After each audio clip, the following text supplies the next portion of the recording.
अस्सलाम वालेकुम, welcome to my channel learning with Zargul. उम्मीद है आप सब खैरियत से होंगे। आज की इस वीडियो में हम देखेंगे rearrange the words to make sentences. अगर ऐसी वर्कशीट्स आप अपने बच्चों को घर बना कर दें तो उनके लिए बहुत हेल्पफुल रहेगा। चलें स्टार्ट करते हैं। फर्स्ट है आर दे रोप जंपिंग। इसे हम स्टार्ट कैसे करेंगे? दे से। They are jumping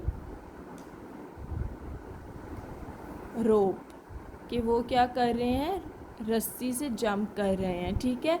blue this is car, तो आ जाएगा दिस कार इज़ ब्लू, कि वो या ये गाड़ी क्या है? ब्लू है, ब्लू कलर की है। This car is blue. ठीक है।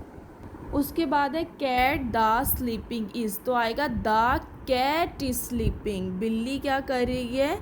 सो रही है। The cat is sleeping. ये बस जैसे अनस्क्रम्बल वर्ड्स होते हैं ना, उन्हें वो तो हमने वर्ड्स को चेंज करना होता है। ये हम रीअरेंज कर रहे हैं वर्ड्स को ताकि सेंटेंस बन जाए। देखिए पूरा सेंटेंस दिया हुआ है लेकिन बस रीअरेंज करके लिखना है। नेक्स्ट है bird branch this is on the, तो आएगा this bird is on the branch, कि ये जो चिड़िया है वो किस पे है? ब्रांच पे है। ठीक है। दिस आ जाएगा पहले, फिर बर्ड आएगा।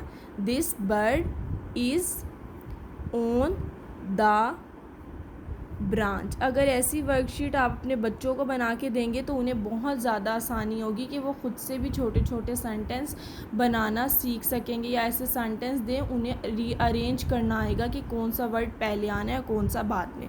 नेक्स्ट है book a she is reading, तो आएगा she is reading a book, कि वो क्या कर रही है? बुक पढ़ रही है। She is reading READING reading a book. और इस तरह क्या होगा, आपके बच्चों को छोटे छोटे सेंटेंसेस की ट्रांसलेशन भी आएगी अगर आप उन्हें साथ साथ समझा के पढ़ाएंगे।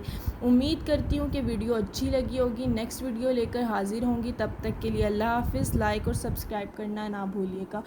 जज़ाकल्लाह।